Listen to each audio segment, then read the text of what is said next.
Hi అండి, welcome back to my channel Nagamani Telugu వంటలు. ఈరోజు మన ఛానల్లో మెంతి కూర పప్పు ఎలా తయారు చేసుకోవాలో చూద్దామండి.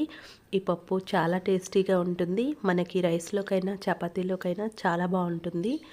ఈ పప్పు ఎలా తయారు చేసుకోవాలో చూద్దామండి. దానికోసం మనం కందిపప్పు తీసుకొని ఇలాగ ముందు వేయించుకోవాలి. వేయించి చేసుకోవడం వలన ఈ పప్పు టేస్ట్ అనేది చాలా చాలా బాగుంటుంది.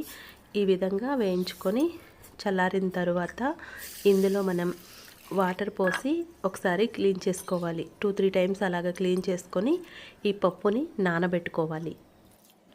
వాటర్ పోసిన తర్వాత ఇలా మొత్తం ఒకసారి బాగా కలుపుకుంటూ మనం పప్పుని క్లీన్ చేసుకోవాలి. ఆ వాటర్ వంచేసి మళ్ళీ మనం 2-3 టైమ్స్ అలాగ చేసిన తర్వాత ఫ్రెష్ వాటర్ పోసుకొని మనం అలాగ నానబెట్టి వదిలేయాలి.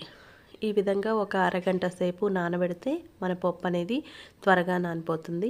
అలాగే మనకి ఉడకడం కూడా త్వరగా ఉడుకుతుంది. అందుకని చెప్పి పప్పు నానబెట్టుకోవాలి. అరగంట తర్వాత పప్పు బాగా నానిపోయింది. ఇప్పుడు మనం ఈ పప్పు చేసుకోవడానికి కొంచెం చింతపండు పులుసు కావాలండి. కొంచెం నిమ్మకాయ సైజు కంటే కూడా తక్కువే నానబెట్టి ఈ విధంగా కొంచెం వాటర్ పోసుకొని ఆ పులుసు తయారు చేసుకోవాలి. ఇప్పుడు కుక్కర్లో పప్పు నానబెట్టిన పప్పు వేసేసుకొని అలాగే ఈ నీళ్లు కూడా అందులో వేసేసుకోవాలి. ఒక 1/2 టీ స్పూన్ పసుపు వేసుకోవాలి.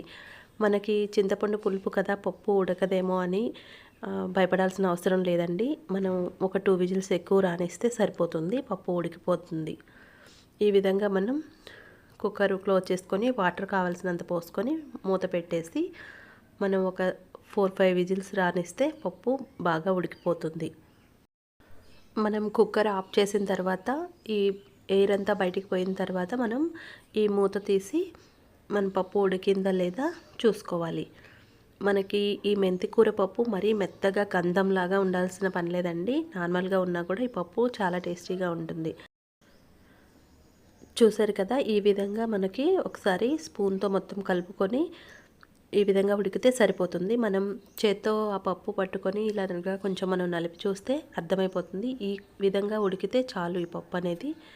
ఇప్పుడు మనం ఈ పై వాటర్ని కొంచెం తీసేసుకొని ఈ విధంగా మొత్తం ఒకసారి కలుపుకొని మిక్స్ చేసుకోవాలి. ఈ పప్పులోకి ఒక టమాటా, పెద్ద టమాటా ఒకటి తీసుకొని ఉల్లిపాయలు పచ్చిమిర్చి పొడుగ్గా కట్ చేసి పెట్టుకోవాలి. ఈ పై ఉన్న వాటర్ మొత్తం కొంచెం వంపుకొని ఈ పప్పుని ఇలా మెదుపుకోవాలి. చూసారు కదా, ఈ విధంగా మెదుపుకోవాలి. ఇలాగ పప్పు మెదుకున్న తర్వాత మనం మెంతి కూర 2 కట్టలు తీసుకొని శుభ్రంగా వాష్ చేసుకోవాలి. మనకి ఇసుక ఇలాంటివన్నీ ఉంటాయి కదా, అవి మొత్తం కూడా ఉంటాయి. చాలా ఎక్కువ సార్లు వాష్ చేసుకొని ఈ ఆకుకూరను వాడుకోవాలి. ఇప్పుడు ఈ పప్పులో 1 స్పూన్ కారం, 1 స్పూన్ ఉప్పు వేసుకోవాలి.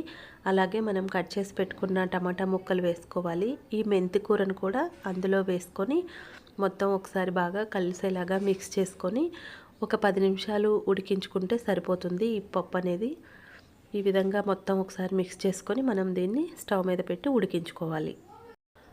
మనకి ఈ పప్పు అనేది 10 నిమిషాలు ఉడికించుకుంటే సరిపోతుంది. ఈ మెంతి కూర టమాటాలు అనేవి త్వరగానే ఉడికిపోతాయి. మనం మెంతి కూర ఏ విధంగా తీసుకున్నా కూడా ఆరోగ్యానికి చాలా మంచిదండి. ఇది కాలేయం చురుకుగా పనిచేస్తుంది. అలాగే రక్తంలో చక్కెర స్థాయిలు తగ్గిస్తుంది. ఈ పప్పు ఉడికిన తర్వాత మనం స్టవ్ మీద ఒక గిన్నె పెట్టుకొని అందులో ఒక 2 టేబుల్ స్పూన్ల ఆయిల్ వేసుకోవాలి. ఆయిల్ హీట్ అయిన తర్వాత మనం ఈ పప్పు తాలింపు వేసుకోవడానికి ఎండుమిర్చి అలాగే పోపు గింజలు వేసుకోవాలి. పప్పు టేస్ట్ మాత్రం చాలా బాగుంటుందండి. ఈ విధంగా పోపు గింజలు, జీలకర్ర వేసుకోవాలి. ఇవి వేగిన తర్వాత ఇందులో మనం పచ్చి కరివేపాకు వేసుకోవాలి. ఈ పచ్చి కరివేపాకు వేసుకొని మొత్తం బాగా కలిసేలాగా మిక్స్ చేసుకోవాలి. ఇప్పుడు ఇందులో మనం దంచి పక్కన పెట్టుకున్న వెల్లుల్లి వేసుకోవాలి. వెల్లుల్లి ఎక్కువ వేసుకుంటే ఈ పప్పు టేస్ట్ అనేది చాలా బాగుంటుంది. వెల్లుల్లి మొత్తం ఒలిసి వేసుకోవాల్సిన పని లేదు. కొంచెం అలా కచ్చపచ్చగా దంచితే చాలు. దంచేసి ఈ తాలింపులో వేసుకుంటే ఈ పోపు పెట్టుకునేటప్పుడు మనకి టేస్ట్ అనేది బాగుంటుంది. ఈ విధంగా మొత్తం ఒకసారి బాగా కలిసేలాగా మిక్స్ చేసుకోవాలి. ఈ విధంగా మిక్స్ చేసుకున్న తర్వాత మనం పచ్చిమిర్చి, ఉల్లిపాయలు పెట్టుకున్నాం కదా పక్కన కట్ చేసి, అవి కూడా వేసి మొత్తం బాగా వేయించుకోవాలి. ఇవి కూడా కొంచెం గోల్డెన్ బ్రౌన్ కలర్ వచ్చే వరకు కలుపుకుంటూ వేయించుకోవాలి. ఈ విధంగా మొత్తం కలుపుకుంటూ దగ్గరే ఉండి వేయించుకోవాలి. లేకపోతే ఈ ఉల్లిపాయలు అనేవి మాడిపోతాయండి. ఈ విధంగా మనకి కలర్ చేంజ్ అయ్యాయి చూసారా? ఈ విధంగా వేగిన తర్వాత మనం ఈ మిక్స్ చేసుకున్న పప్పుని ఇందులో వేసేసుకోవాలి. చూసారు కదా, మన మెంతికూర టమాటాలు కూడా బాగా ఉడికిపోయాయి. ఈ పప్పు టేస్ట్ మాత్రం చాలా చాలా బాగుంటుందండి, రైస్లోకైనా చపాతీలోకైనా. ఇప్పుడు మన పప్పు అనేది రెడీ అయిపోయింది. ఈ విధంగా మీరు కూడా ఒకసారి తప్పకుండా ట్రై చేయండి. ఈ వీడియో కనుక మీకు నచ్చినట్లయితే లైక్ చేయండి, షేర్ చేయండి, సబ్స్క్రైబ్ చేయండి. Thanks for watching. మళ్ళీ మరొక చక్కటి వీడియోతో కలుద్దాం.